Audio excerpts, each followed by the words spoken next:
प्रणाम। आज सुनेंगे राधिका रमन प्रसाद सिंह के द्वारा लिखी कहानी कानों में कंगना। किरण, तुम्हारे कानों में क्या है? उसने कानों से चंचल लट को हटाकर कहा। कंगना। अरे, कानों में कंगना? सचमुच 2 कंगन कानों को घेर कर बैठे थे। हाँ, तब कहाँ पहनूं? किरण अभी भूरी थी। दुनिया में जिसे भोरी कहते हैं वैसी भोरी नहीं, उसे वन के फूलों का भोलापन समझो। नवीन चमन के फूलों की भंगी नहीं, विविध खाद रेहा रस से जिसकी जीविका है, निरंतर काट छांट से जिनका सौंदर्य है, जो 2 घड़ी चंचल चिकनी बाल की भूषा है, 2 घड़ी तुम्हारे फूलदान की शोभा।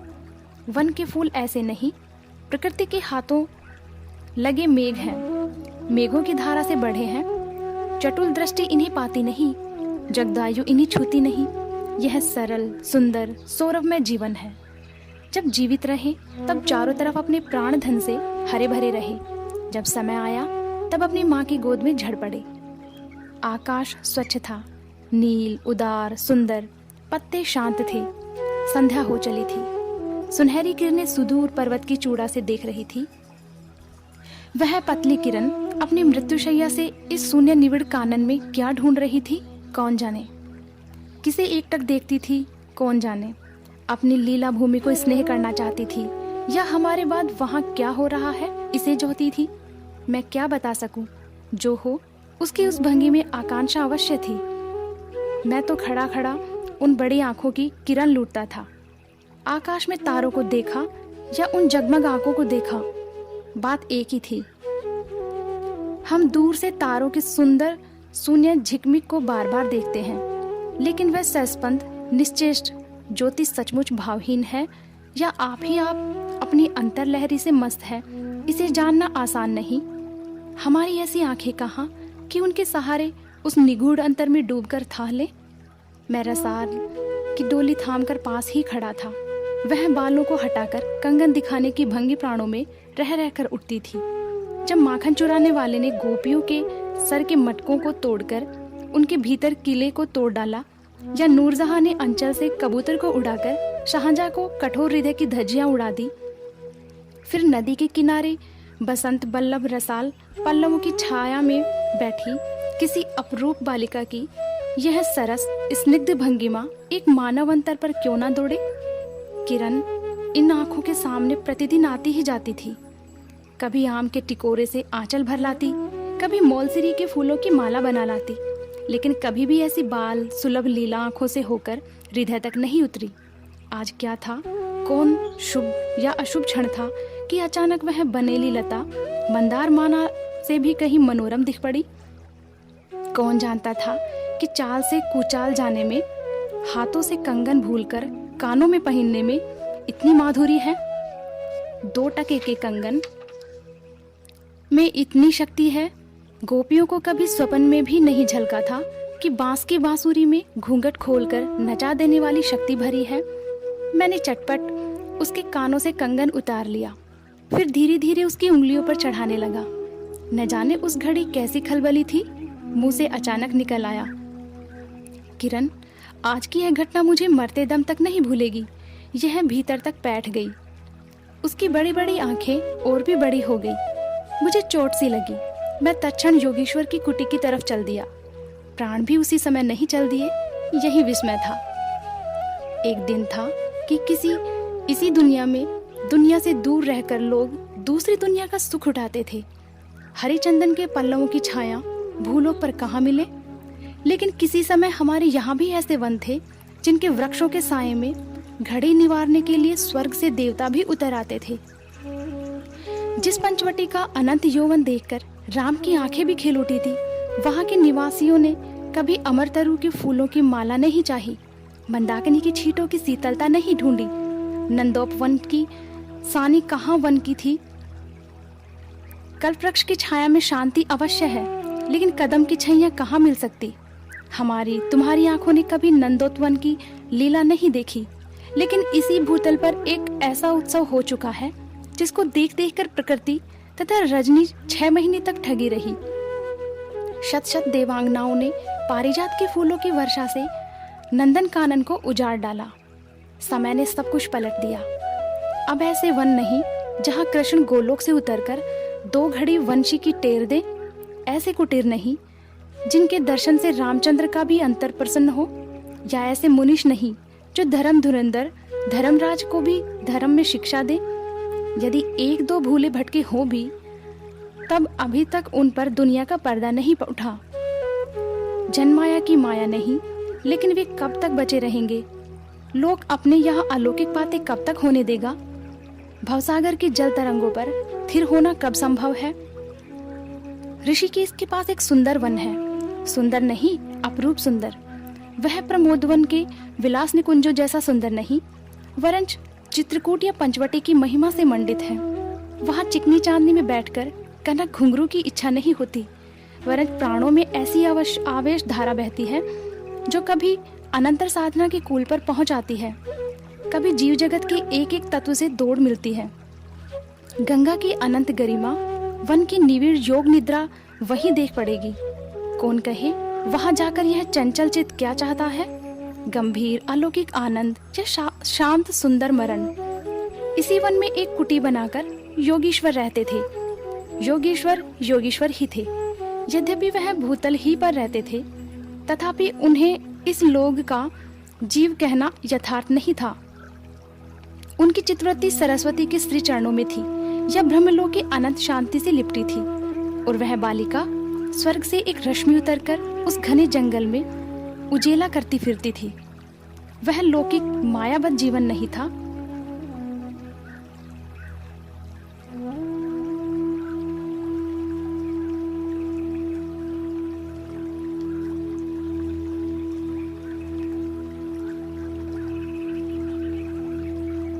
इसी बंधन रहित बाधाहीन नास्ती किरणों की लेखा कहिए, मानो निर्मुक्त चंचल मलय वायु फूल फूल पर डाली डाली पर डोलती फिरती हो, या कोई मूर्तिमान अमर संगीत बेरोक टोक हवा पर या जल की तरंग भंग पर नाच रहा हो।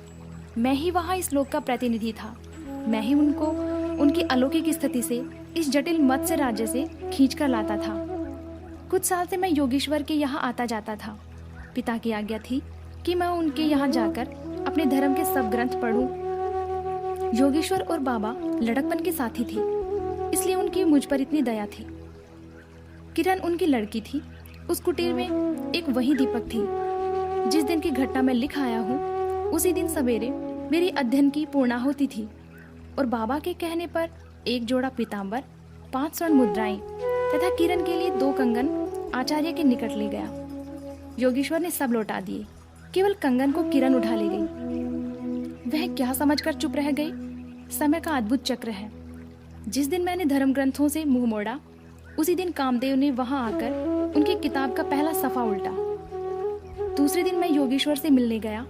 वह किरण को पास बिठाकर न जाने क्या पढ़ा रहे थे। उनकी आंखें गंभीर थी। मुझको देखते ही वह उठ पड़े और मेरे कंधों पर हाथ रखकर गदगद स्वर से बोले, नरेंद्र, अब मैं चला, किरण तुम्हारे हवाले है। यह कहकर किसी की सुकोमल उंगलियां मेरे हाथों में रख दी। लोचनों के कोने पर 2 बूंद निकलकर झांक पड़ी। मैं सहम उठा। क्या उन पर सब बातें विदित थी? क्या उनकी तीव्र दृष्टि मेरे अंतर्लहरी तक डूब चुकी थी? वह ठहरे नहीं, चल दिए। मैं कांपता रह गया। किरण देखती रह गई। सन्नाटा छा गया। वन वायु भी चुप हो चली। हम दोनों भी चुप चल पड़े। किरण मेरे कंधों पर थी। हठात अंतर से कोई अकड़कर कह उठा, नरेंद्र, यह क्या? तुम इस वन फूल को किस चमन में ले चले? इस बंधन विहीन स्वर्गीय जीवन को किस लोक जाल में बांधने चले? कंकड़ी जल में जाकर कोई स्थायी विवर नहीं फोड़ सकती। क्षण भर जल का समतल भले ही उलट पुलट हो, लेकिन इधर उधर से जल तरंग दौड़कर उस छिद्र का नामो निशान भी नहीं रहने देती। जगत की भी यही चाल है।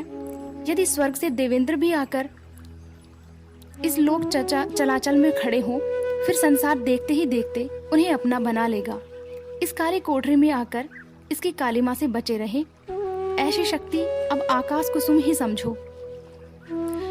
2 दिन में राम जानकी हाय जानकी कहकर वन वन डोलते फिरे।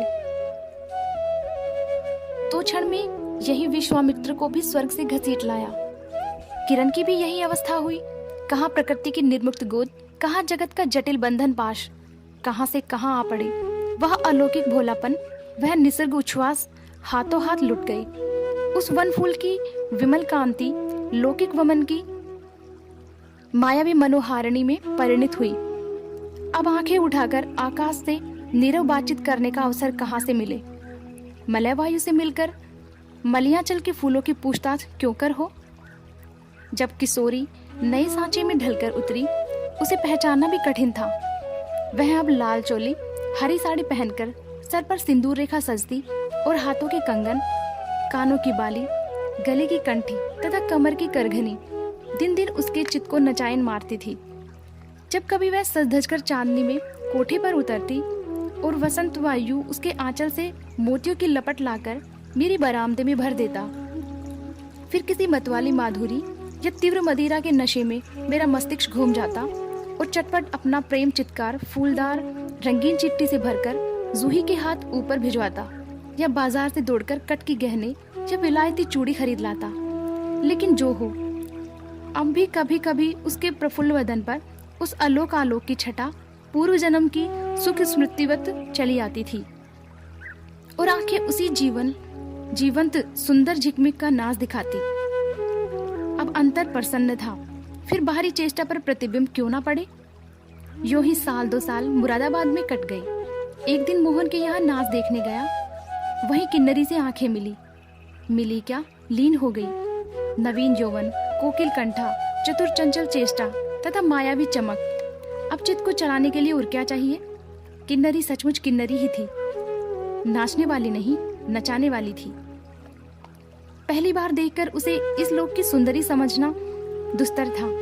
एक लपट जो लगती किसी नशा से चढ़ जाती। दोस्तों ने मुझे और भी चढ़ा दिया। आंखें मिलती मिलती मिल गई, हृदय को भी साथ साथ घसीट ले गई।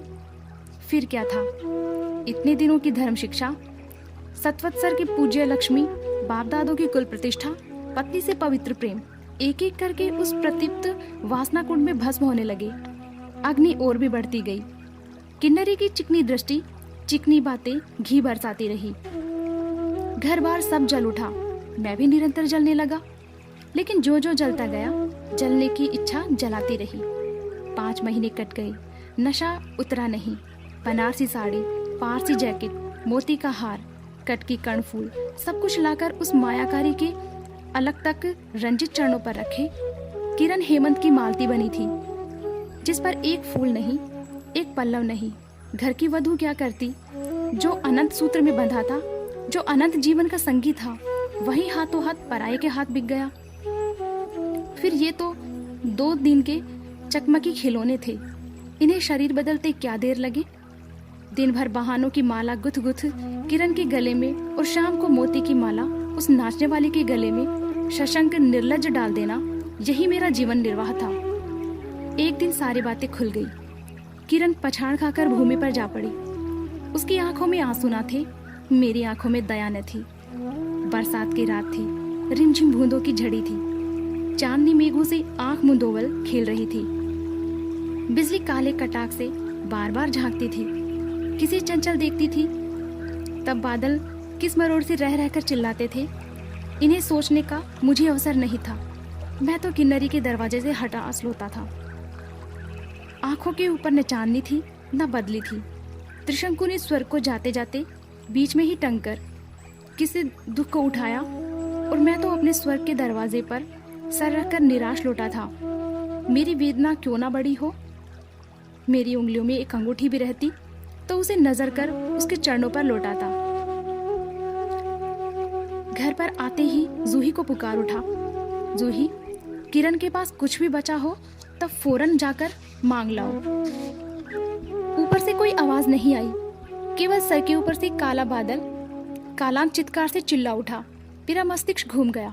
मैं तत्क्षण कोठे पर दौड़ा, सब संदूक झांके, जो कुछ मिला सब तोड़ डाला, लेकिन मिला कुछ भी नहीं। अलमारी में केवल मकड़े का जाल था। श्रृंगार बक्स में एक छिपकली बैठी थी। उसी दम किरण पर झपटा। पास जाते ही सहम गया। वह एक तकिए के सहारे निस्सहाय निस्पंद लेटी थी।